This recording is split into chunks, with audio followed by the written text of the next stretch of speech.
Au nom du Père et du Fils et du Saint-Esprit. Amen. Le Seigneur soit avec vous et avec votre esprit. Nous célébrons aujourd'hui la solennité de l'Assomption de la Vierge Marie. La première lecture est un extrait de l'Apocalypse de Saint Jean, chapitre 11, verset 19, jusqu'au chapitre 12, verset 10. Le psaume 44. Heureuse es-tu, Vierge Marie, dans la gloire de ton Fils.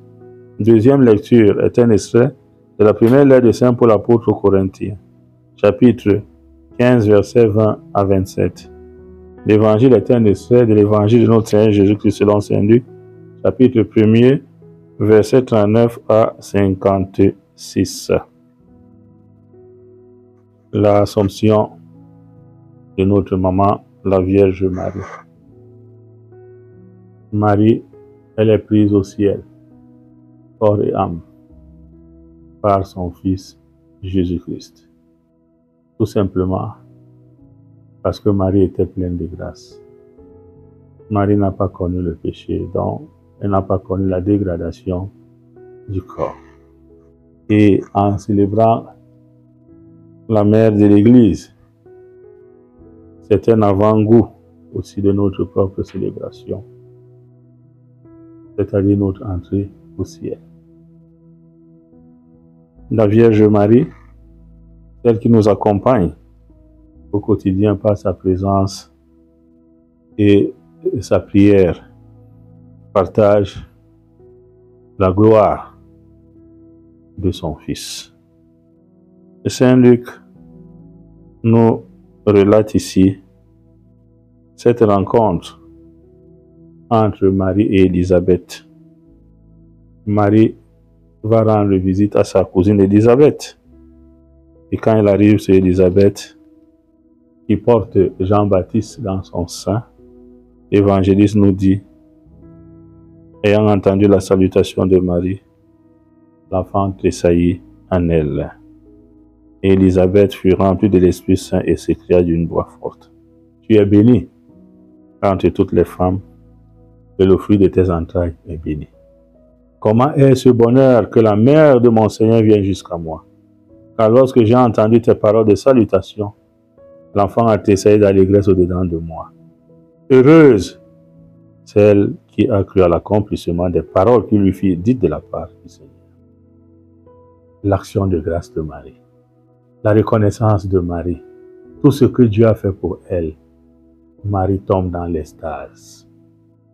Et à travers le Magnificat, elle remercie infiniment le Seigneur. À la suite de la Vierge Marie, notre vie aussi doit être un Magnificat permanemment. Pour dire merci au Seigneur pour tout ce qu'il fait de bien pour nous, pour la vie qu'il nous a donnée, pour la force, l'intelligence. Et reprenons ce Magnificat avec la Vierge Marie en ce jour où nous célébrons son Assomption. Mon âme exalte le Seigneur. Mon esprit exulte en Dieu, mon Sauveur. Il s'est penché sur son humble servante. Désormais, tous les âges me diront bienheureuse. Le puissant fit pour moi des merveilles. Saint est son nom. Son amour s'étend d'âge en âge sur ceux qui le craignent. Déployant la force de son bras, il disperse les superbes. Il renverse les puissants de leur trône, il élève les hommes. Il comble de bien les affamés, renvoie les riches les mains vides. Il relève Isaïe son serviteur, il se souvient de son amour, de la promesse faite à nos pères en faveur d'Abraham et de sa race à jamais. Que cette solennité de notre maman, la Vierge Marie, nous aide, nous aussi, comme nous le reprenons quand nous récitons les mystères glorieux. Marie, son Assomption, fruit du mystère, la grâce d'une bonne mort. Nous aussi, demandons au Seigneur la grâce d'une bonne mort. Une grande dévotion à Marie notre Mère. Au pied de la croix, Jésus a confié à travers la personne de Saint Jean toute l'humanité entre les mains de sa mère. Et Jean, en acceptant d'accueillir Marie comme sa mère, c'est l'humanité qui accepte Marie comme étant notre mère. Que le Seigneur nous donne la grâce d'aimer Marie comme notre mère, de prier Marie en demandant son intercession maternelle, et que le Seigneur nous aide également à imiter ses vertus de foi, d'amour, de charité, d'abandon entre les mains de Dieu, de persévérance et surtout de fidélité permanente au Seigneur.